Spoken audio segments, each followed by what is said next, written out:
Welcome to Social Media Trainwrecks, the Friday show where Clark Edwards and I pull up to the week's biggest brand disaster on social and pick through the wreckage. I'm Giovanni Gallucci.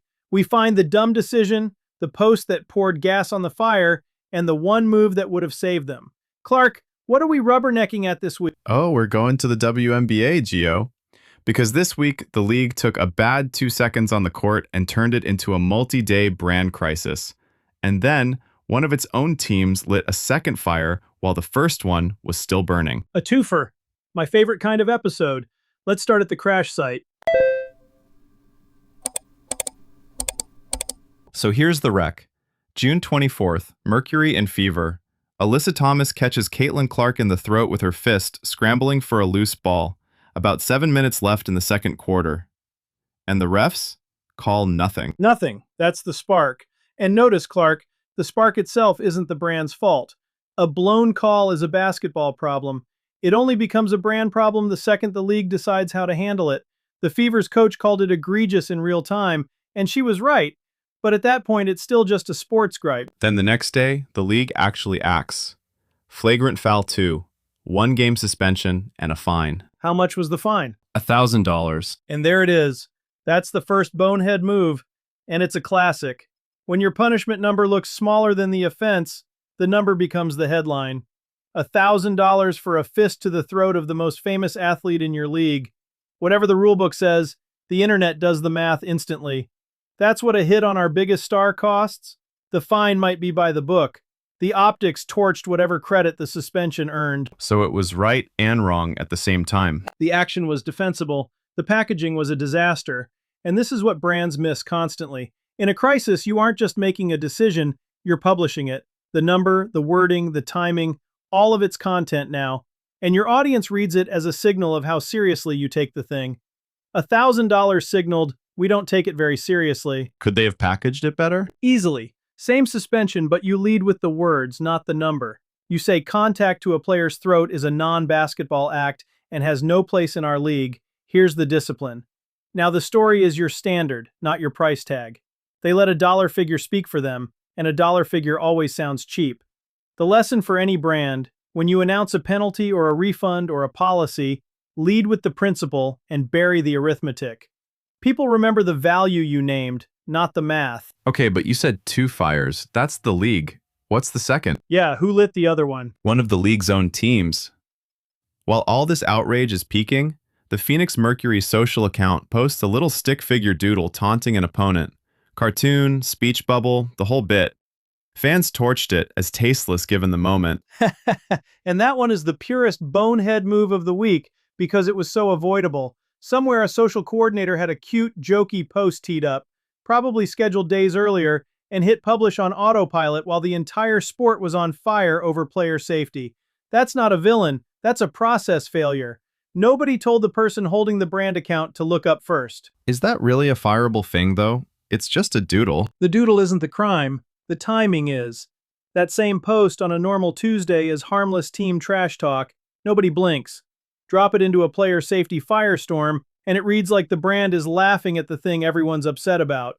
Context is the whole game on social.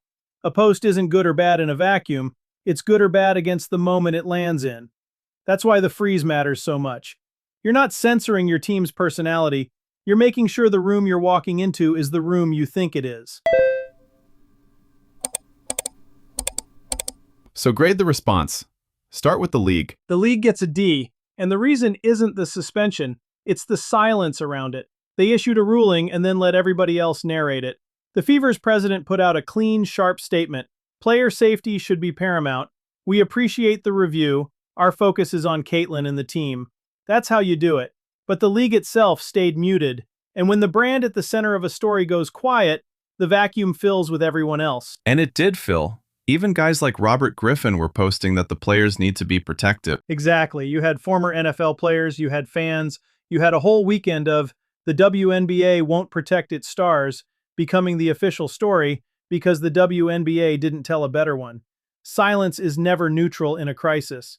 People read it as guilt, or worse, as not caring. So the quiet cost them more than the call did. Way more. And here's the deepest cut. The Ringer wrote that the league's real problem isn't Caitlin Clark, It's trust. That's the whole thing. Trust is the one crisis you can rule correctly and still lose.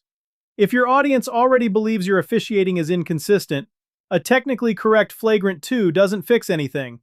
They don't trust the pattern, so they don't buy the ruling. So what should the league have actually said? Something human, fast, and specific, within hours, not days. Player safety is non-negotiable. We reviewed the play, here's the action, and here's what we're changing so it doesn't happen again.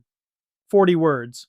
That last part, what we're doing next, is the piece everyone forgets, and it's the most important one, because it's the only thing that rebuilds trust.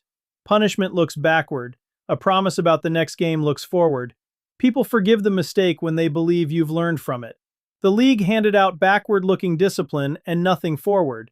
So the trust gap just sat there all weekend, growing. Now grade the Mercury for getting roasted over the doodle. Slightly better, but the damage was done. Once the pylon hits, the move is simple. Take it down, own it in one line, no defensiveness, move on. The longer a tasteless post stays up, the more it looks like you stand behind it.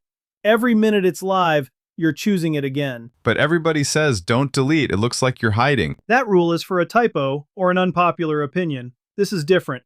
When a post is genuinely tasteless in the moment, leaving it up isn't transparency, it's stubbornness. Delete it, say that was the wrong post at the wrong time, our mistake, and you've stopped the bleed. People forgive a fast, human correction a lot quicker than they forgive a brand digging in. All right, the part people can actually use. How does anybody prevent a week like this? 3 things, and none of them are about basketball. First one, the content freeze. It's the cheapest crisis tool there is. The moment your brand or your whole industry is in a live news cycle, somebody with judgment freezes the scheduled content calendar. Everything queued up stops until a human checks it against the moment. The Mercury Doodle never goes out if one person has the authority to hit pause. So who owns that pause button? One named person, not a committee. In a crisis, committees are how nothing happens for 6 hours. You want one person who can freeze the queue and clear anything that goes out, and everyone knows their name before the storm, not during it. What does that pause actually look like day to day? It's one line in your social playbook and a group chat. When a story breaks, the owner posts, calendar's frozen, and nothing scheduled goes live without a thumbs up. Costs nothing, takes 5 minutes to set up, and it's the highest return thing a small brand can do.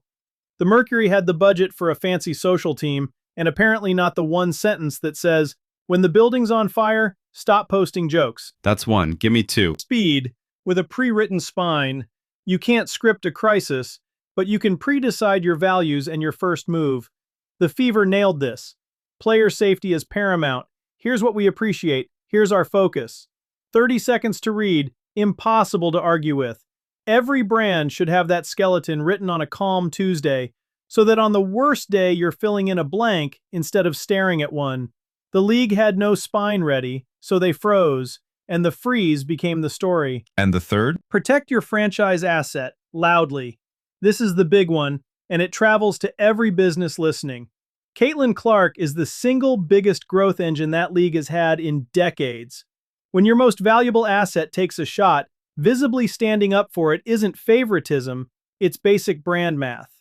The league treated protecting her like it was a controversy instead of an obligation. How does that land for somebody who's never watched a game? Every company has a version of Caitlin Clark. Your best client, your star employee, your flagship product. When it gets hit, the whole audience is watching to see if you'll stand up for the thing that made you. Flinch, and you've just told everyone else exactly what loyalty is worth around here. A lot of small brands will say, that's fine for a league. I don't have a war room. You don't need a room, you need a habit. The whole thing fits on an index card. One name on the post button, one page of values written down, one list of what you'd protect first. A 2-person company can do all 3 this afternoon. The brands that get flattened in a crisis almost never lacked the money. They lacked the 5 minutes of thinking they refused to do before they needed it. So the stormproofing in one line. Know what your business can't afford to lose, decide who holds the post button, and write your values down before you need them. Do those 3 and most train wrecks never make it out of the station. So the final tally on the WNBA's week. A spark they didn't start, a $1,000 fine that became the headline, a team that posted a cartoon into a wildfire, and a league that went quiet right when its audience needed a voice. None of it was the foul, all of it was the response. And that's the whole show, every week. You rarely control the wreck, you always control whether it becomes a brand crisis. Get in, get the lesson, get to the weekend. I'm Clark Edwards. And I'm Giovanni Gallucci. We'll see you next Friday on Social Media Trainwrecks.